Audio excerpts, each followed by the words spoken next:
তুমি এখানে এভাবে বসে আছো কেন গিন্নি? কি করব বলো, ছেলেটা সকালে বের হয়েছে কাজের জন্য, এখনো তো ফিরলো না।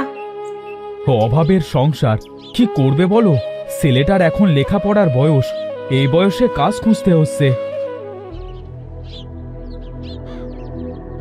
বাবা, মা, আজ অনেক কাজ খুঁজেছি কিন্তু কোথাও পেলাম না। চিন্তা করিস না বাবা, দেখবি একদিন সব ঠিক হয়ে যাবে। কবে ঠিক হবে মা? এভাবে না খেয়ে খেয়ে আর কতদিন থাকবো বলো তো? কি আর করবি বল বাবা। আচ্ছা, এসব কথা বাদ দে।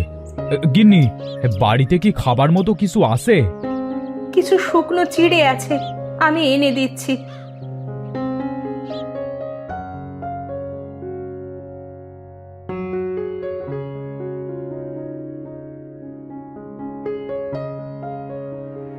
এই নাও, তোমরা দুই বাপ ছেলে এই খাবারটুকু খেয়ে নাও। ঠিক আছে মা, আমি আর বাবা মিলে খাবারটুকু খেয়ে নিচ্ছি।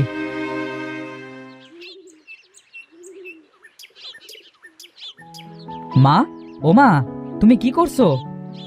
এই তো বাবা, পানি আনতে গিয়েছিলাম। কিছু বলবি বাবা? মা, আমি কাজের জন্য পাশের গ্রামে যাচ্ছি, আসতে রাত হবে, তুমি যেন চিন্তা করো না। ঠিক আছে বাবা, সাবধানে যাস তাহলে।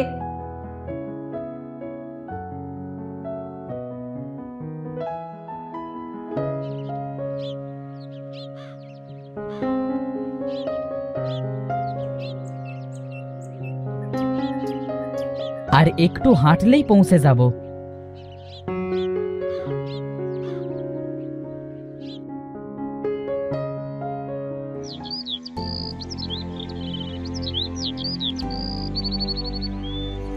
কাজ করে যে টাকা পেয়েছি সে টাকা দিয়ে কাল বাজার করব। অনেক রাত হয়ে গেছে, গাটা কেমন সমসম করছে আমার। এখন বাড়ি যাব কিভাবে?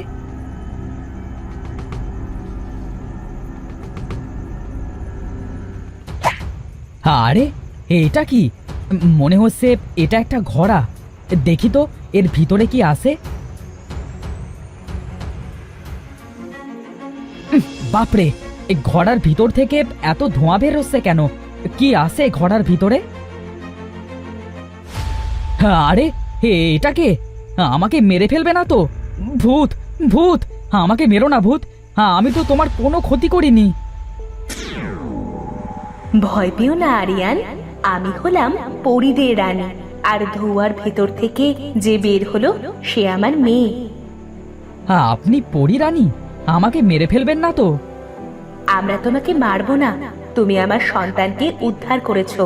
জানো, এক শয়তান তান্ত্রিক আমার সন্তানকে ঘোড়ার ভিতর বন্দি করে রেখেছিল। বলেছিল কোনো সৎ মানুষের স্পর্শে আমার সন্তান মুক্ত হবে। তুমি সে যে আমার সন্তানকে মুক্ত করলে আরিয়ান। হ্যাঁ আরিয়ান, তুমি সত্যি খুব ভালো আর সৎ। আজ তোমার জন্য আমি অভিশাপ মুক্ত হলাম। তোমার কাছে আমি চির ঋণী হয়ে রইলাম। হ্যাঁ, এমন করে কেন বলছেন আপনারা? আমি তো আর জানতাম না যে ঘোড়ার ভিতরে পরী আছে। না জেনেই তোমাকে আমি উদ্ধার করেছি। যেভাবেই তুমি উদ্ধার করো না কেন, তোমার জন্যই আমার মেয়েটা এই ঘোড়ার ভিতর থেকে মুক্তি পেল। বলছি কি পরী রানী, তান্ত্রিক কেন ছোট পরীকে এই ঘোড়ার ভিতরে বন্দি করে রেখেছিল? ছোট পরী খেলা করতে করতে তান্ত্রিকের ধ্যান ভেঙে ফেলেছিল, তাই তান্ত্রিক ছোট পরীকে অভিশাপ দিয়েছিল। আচ্ছা, এসব কথা বাদ দাও, তুমি আমার মেয়েকে উদ্ধার করেছো। তোমার জন্য আমার তরফ থেকে একটা পুরস্কার, এই নাও।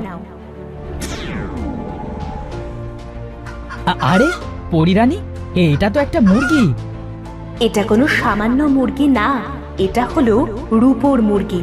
এই মুরগি তোমাকে প্রতিদিন দুধ আর একটা করে সোনার ডিম দিবে। তোমার কোনো দুঃখ থাকবে না, তবে একটা শর্ত আছে। কি শর্ত পরী রানী? তোমার পরিবার ছাড়া যদি অন্য কেউ এই রূপোর মুরগির জাদু দেখে ফেলে, তাহলে রূপোর মুরগির জাদু আর কাজ করবে না। রূপোর মুরগি অদৃশ্য হয়ে যাবে, তোমাদের আর দুধ ডিম দিবে না। আপনাকে যে কি বলে ধন্যবাদ দিব পরিরানী। আজ আপনি আমাকে অনেক সাহায্য করলেন। আজ 3 দিন সিরা আর মুড়ি খেয়ে বেঁচে আসি। আমাদের যে কিছুই নেই। আমি জানি আরিয়ান সবকিছু। তুমি ভেবো না, আজ থেকে তোমাদের আর কোনো কিছুর কষ্ট থাকবে না। শোনো আরিয়ান, রূপোর মুরগির কাছে একবার তুমি চাইতে পারবা। রূপোর মুরগি একবারই তোমার কথা শুনবে, সে একবারই তার জাদু দেখাবে। এই রূপোর মুরগি একবার সোনার ডিম ও মোহর দিবে, তার বেশি না। আমরা এবার গেলাম। এবার বাড়িতে যাই তাড়াতাড়ি। বাড়িতে সবাই চিন্তা করছে মনে হয়।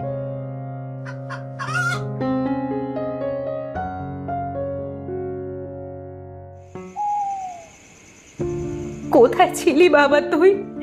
জানিস না বাড়িতে একজন মানুষ আছে চিন্তা করার জন্য। চিন্তায় যে আমার জানটা বের হওয়ার মতো হয়েছে। তুই ঠিক আছিস তো বাবা? হ্যাঁ মা, আমি ঠিক আছি। আর কেঁদো না। জানো মা, আজ থেকে আমাদের আর না খেয়ে দিন কাটাতে হবে না।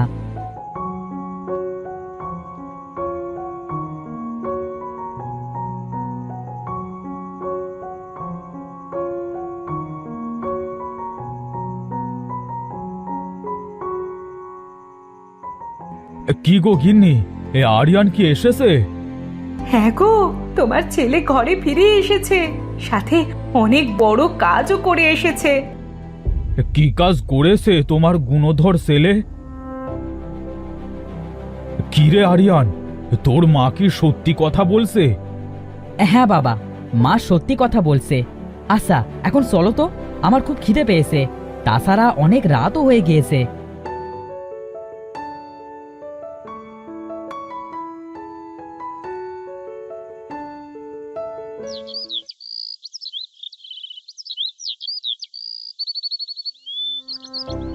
আরিয়ান, গিন্নি, আজ রাতে আমরা রূপোর মুরগির কাছ থেকে চাইব, যাতে কেউ টের না পায়। ঠিক বলেছ, তাহলে কেউ আর দেখতে পারবে না। কখন যে রাত হবে। তোমাদের যা ভালো মনে হয় তাই করবে বাবা, এসবের ভিতরে আমি নেই।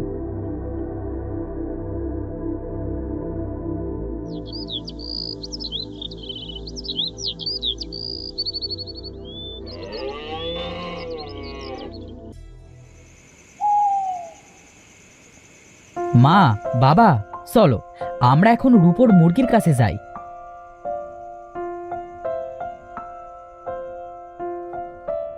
কই রে আমার রূপোর মুরগি, তোর জাদু দেখা দেখি। দেখো, সোনার ডিম। আর কত দুধ দিয়েছে।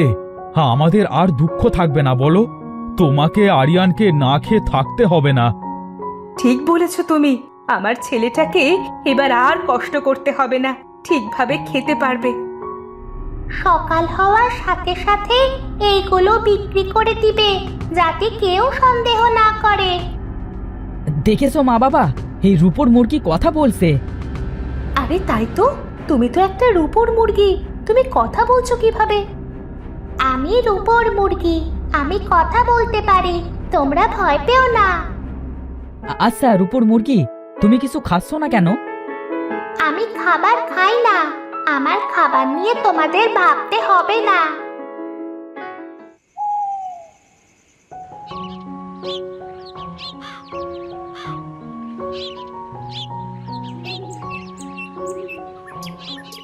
সোনিয়া ভাবি, দেখেছো টিউলিপ ভাবিরা কেমন বড় লোক হয়ে গিয়েছে?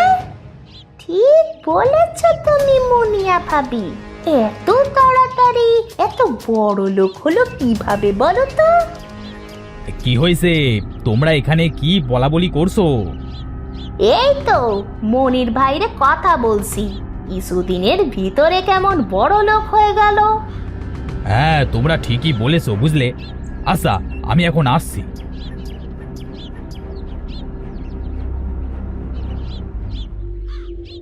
এই তোমরা দেখেছো এই সাসি মাহিম অল্প কিছুদিনের ভেতরে কেমন গাড়ি বাড়ি সব তৈরি করে ফেলেছে? যে মানুষের জমিতে একদিন কাজ না করলে তার খাওয়া হতো না, সে এই কয়দিনের ভিতরে এত উন্নতি করলো কি করে? এমন ভাই, ঠিকই বলেছো তুমি। নিশ্চয়ই কোনো ব্যাপার আছে।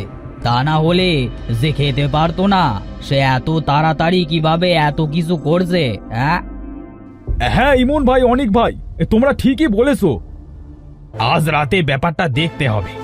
সুপি সুপি আজ মনিরের বাড়ি যেয়ে দেখব আসলে কি করে এত ধনী হচ্ছে রহিম।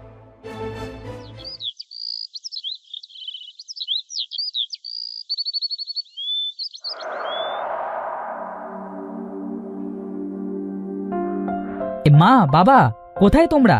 চলো মুরগির কাছে যাই, রাত তো অনেক হলো। গিন্নি, আরিয়ান সত্যি বলেছে, অনেক রাত হয়ে গিয়েছে। চলো আমরা রূপোর মুরগির কাছে যাই। আচ্ছা ঠিক আছে, চলো তাহলে।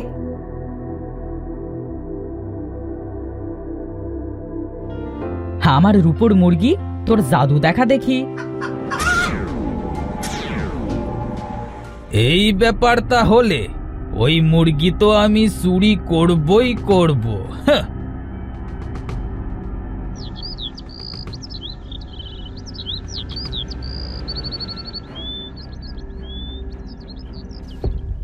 আরিয়ান বাবা, মুরগিটা নেই। মুরগিটা কোথায় গেল? কি বলছো তুমি মা? মুরগি নেই? কোথায় গেল মুরগিটা? আরিয়ান, আমি তোমাকে একটা শর্ত দিয়েছিলাম, মনে আছে তোমার? তার মানে কেউ রূপোর মুরগিটাকে জাদু করতে দেখে ফেলেছে? হ্যাঁ, ঠিক ধরেছ তুমি। তবে তোমায় যা দিয়েছি তাতে তোমার সারা জীবন চলে যাবে। তোমাকে কোনোদিন কষ্ট করতে হবে না, এইগুলো তোমারই থাকবে। আর যে তোমার সাথে শয়তানি করেছে তার শাস্তি আমি দিব। তাকে বোবা করে দিব, যাতে কাউকে সে কিছুই বলতে না পারে। আমি এবার যাই।